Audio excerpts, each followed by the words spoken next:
kardeşim. Boran'ı sen öldürttün. Ben yaptım ulan. Ben öldürttüm Boran'ı, ben öldürttüm. Canavarsın sen. Evlat acısı nedir? Göreceksiniz ulan. Sakın. Ekmel. O senin torunun. Doğru. Beni uçurumdan attığın gün Boran benim karnımdaydı. Здравствуйте, мои дорогие подписчики! Добро пожаловать на мой канал. Не забудьте подписаться, чтобы получать уведомления о новых видео. Как отреагирует Экмель, когда узнает на глазах у всех, что сын Борана, Денис, ее внук? Что скажет Фидан Экмель, услышав все это? Перенесет ли Шахин операцию? Если Шахин выживет, простит ли он Экмель? Арестует ли Экмеля после признания в убийстве Борана? Будет ли восстановление Борана таким же тяжелым, как и его смерть? Как Денис справится с травмой, полученной от того, что стала свидетелем стольких злодеяний? Будет ли раскрыта правда о том, что ребенок Зерин от КАИ? Выстрел, нарушивший тишину особняка Альбора, нарушит не только одну жизнь, но и все равновесие. Пока Шахин балансирует между жизнью и смертью, все будут не спускать глаз с больничных ворот. В этот момент по особняку воцарится новая тишина, и истины, за которые Фидан Ханем так долго цеплялась, одна за другой начнут выходить наружу. В этот самый момент величайшая тайна, скрываемая годами, раскроется, и Экмель узнает перед всеми, что Боран ее сын, а Денис ее внучка. Тяжесть этой истины ляжет на плечи Экмель, словно камень, лишив ее дыхания. Ее огромное эго, ее спокойствие мгновенно сменится шоком и полным опустошением.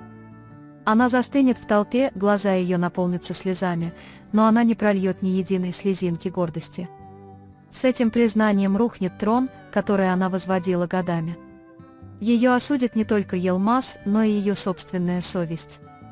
Когда Фидан Ханем услышит эту правду, она поднимется на ноги и выплеснет накопившийся за годы гнев и материнский инстинкт в одном предложении. Она посмотрит Экмелю прямо в лицо и скажет: «Ты оставил жизнь, дарованную Богом, без матери, ты обрек ребенка на сиротство. Теперь ты ответишь за это». Эти слова прозвучат в особняке, словно пощечина, и пронзят каждого. Фидан Ханем будет противостоять Экмелю, один за другим, грехам, которые она годами таила в своем холодном сердце. Ничто уже не будет прежним, и эту битву выиграют не те, кто обладает милосердием, а те, у кого чистое сердце. Пока Шахин борется со смертью на операционном столе, все будут молиться у дверей. Нари поднимет руки и взмолится к Богу, взывая про себя: «Не оставляй меня без тебя». Каждый раз, когда двери операционной откроются, все будут задерживать дыхание. Но эта операция будет невероятно тяжелой, ведь сердце Шахина будет тяжело ранено, как физически, так и морально. Тяжесть сожалений, которые он годами скрывал, будет продолжать терзать его изнутри. Но ему предстоит отчаянная борьба за жизнь, и любовь внутри него преодолеет гнев и даст ему смысл жизни. Если Шахин переживет операцию, ничто уже не будет прежним. Он увидит жизнь совершенно по-другому и попытается простить себя. Если Шахин выживет, простить Экмеля будет нелегко. Понесенные им потери будут огромны. Из-за него не только распадется семья, но и изменятся судьбы многих людей. Шахин, глядя на Экмеля, будет полон не ненависти, а глубокой боли.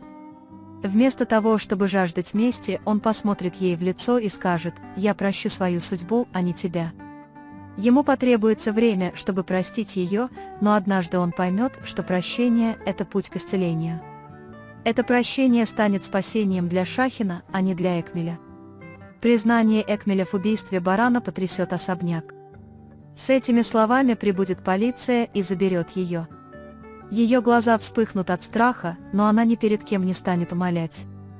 Гордыня снова заставит ее молчать. Даже когда наручники коснутся ее запястий, она будет продолжать твердить: «Я сделала это». Когда она покинет особняк, все будут наблюдать за ее судьбой. Все вокруг отвернутся от нее, и одиночество станет ее самым суровым наказанием. Даже железо не сможет взглянуть ей в глаза. Когда Экмель войдет в подземелье, тишина впервые напугает ее. Когда баран откроет глаза после операции, ничто уже не будет прежним. Его выздоровление будет неразрывно связано со смертью. За каждым шагом будет нести бремя опустошения, которое он оставил после себя. Его выживание будет считаться чудом, но гнев и обида внутри него молча убьют его. Никто не увидит душевный срыв, который переживает баран. Борясь со своим прошлым, он будет чувствовать каждый вздох, словно смерть. Но его выживание станет не только его судьбой, но и надеждой на будущее Дениза. Посреди всей пережитой боли Денизу предстоит отчаянная борьба за выживание. Он увидит, как его отец, дед и те, кого он любил, растворятся в этой огромной битве. Его сердце будет гореть от боли, но единственное, что поддержит его, это преданность матери и борьба за свое будущее. Денис будет хранить эту боль в тайне, и однажды молчание этого ребенка станет могущественной силой. Среди этого хаоса истина о том, что нерожденный ребенок Зерин от КАИ взрывается.